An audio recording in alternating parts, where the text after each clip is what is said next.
Hello বন্ধুরা, good afternoon. আজকে বানাবো ডাল সিদ্ধ করে নিয়েছি। আর এখানে পেঁয়াজ কুচি, রসুন কুচি, শুকনো মরিচ 2 ভাগে। এই ডালটা দিয়ে ডাল মাখা বানাবো।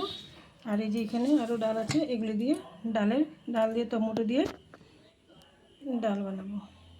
কড়াইটা গরম হয়ে গেছে, এখন তেল দিয়ে দিব ডাল মাখাটা বানাবার জন্য। তেলটা গরম হয়ে গেছে, এখন মরিচটা ভেজে নেব। মরিচটা ভাজা হওয়ার পরে তারপরে পেঁয়াজ আর রসুনটাও ভেজে নেব। এখন এই যে পেঁয়াজটা আদা ভাজা হয়ে গেলে তারপরে রসুনটা ভেজে নেব একটু লাল লাল করে।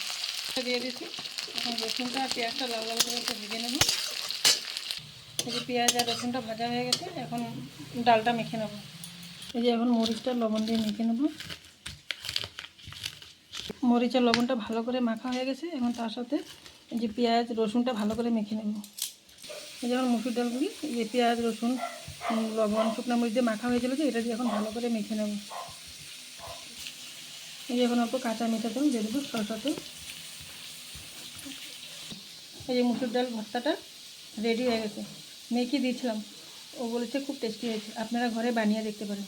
ধন্যবাদ।